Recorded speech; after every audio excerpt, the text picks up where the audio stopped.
Canada, and then to the States. And I was in Texas since 2007, and I've been here a little bit more than a year now. I studied biomedical engineering and then a master's in administration. And then I was really interested in things about self-development and communication skills, so I joined Toastmasters and a few other things. And studied neurolinguistic programming, which is a great way to develop certain changes in oneself and others. And I also became, in Mexico, in Guadalajara, a family business coach for family business owners and executives. It was really interesting to help them with this duality of business and family, and a lot of conflict arose there as well. How I really got into mediation was actually through my own painful divorce, really an ordeal where even mediation was not an option.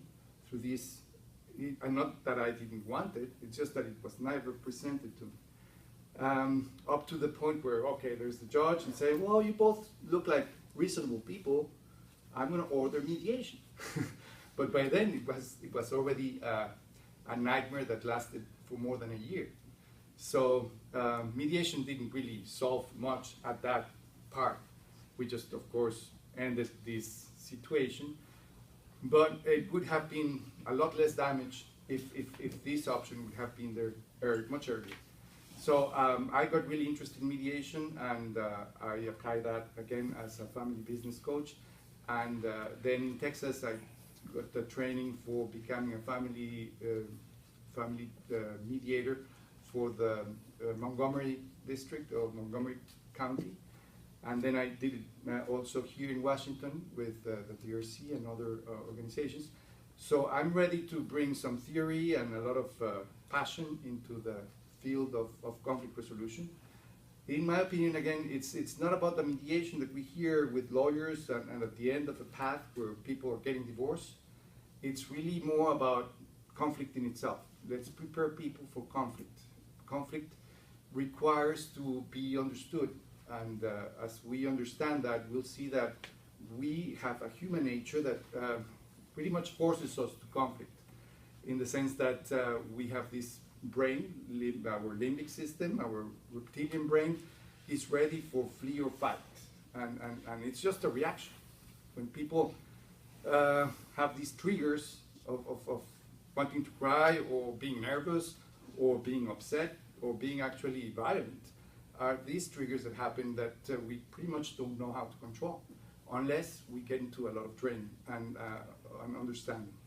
So the idea is that we can explore conflict in more than in itself, who's right and who's wrong and what side am I in, to explore it as a reality of something that happens to us, that we need to understand that we need to stop that limbic system and bring our bigger brain, the human brain, the neocortex brain, into the mix and say, oh, well, I have choices.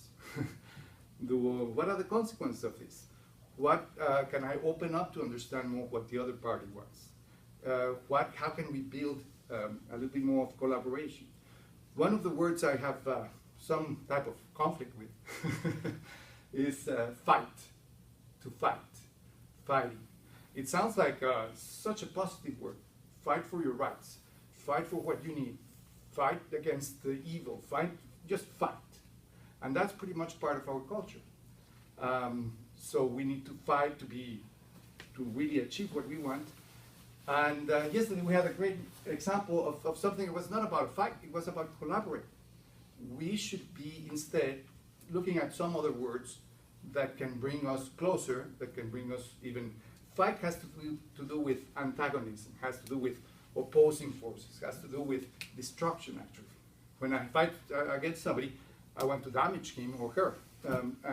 Instead, if we look into another term of how can we construct, how can we build, how can we get together and solve situations, and that would be, sorry, I forget to breathe sometimes. That's kind of important, Jorge.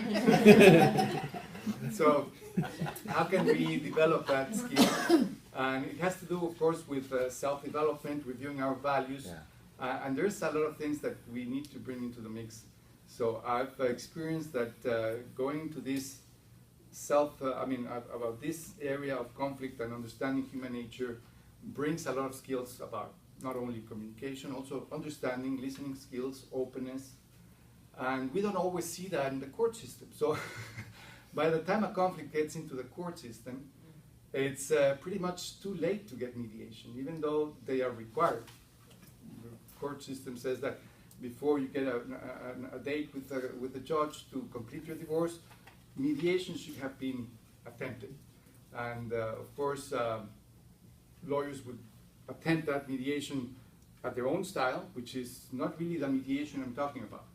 Mediation has to do with having both parties collaborate, at least de-escalate conflict. That doesn't happen with the courthouse.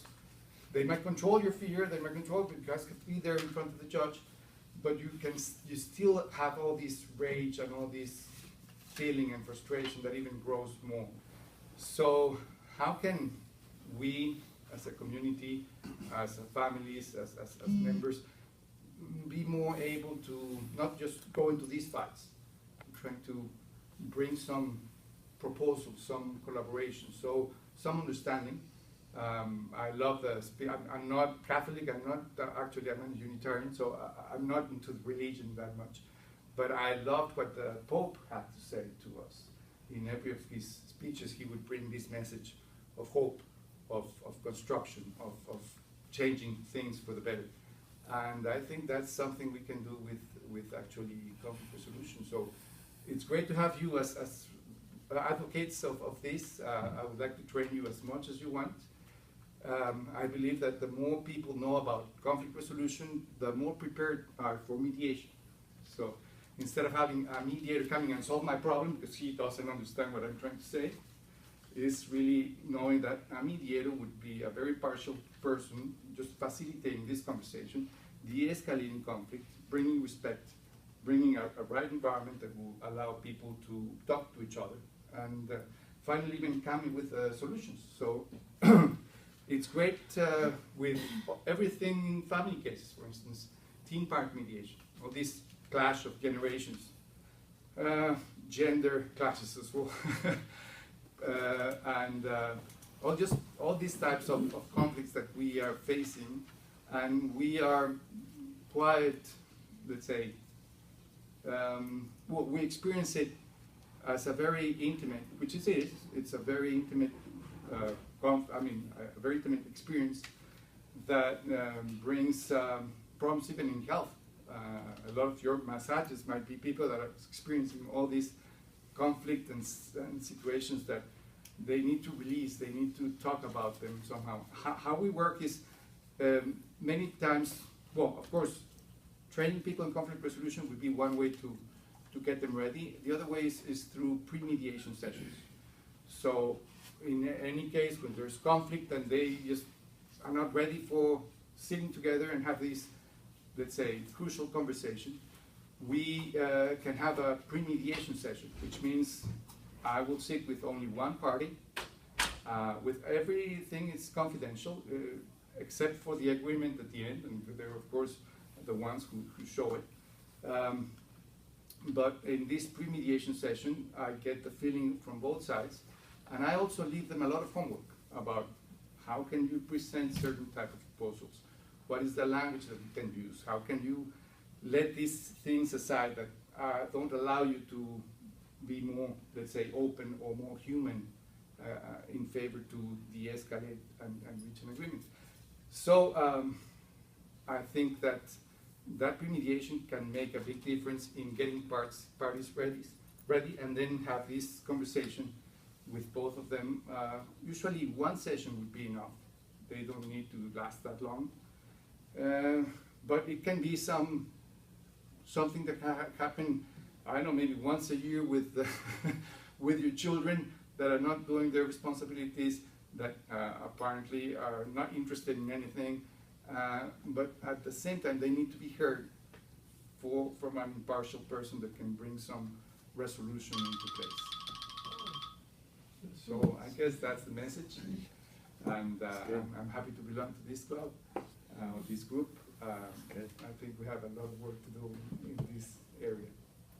Thank you very much. Thank you, Jorge. Good job. Thank you.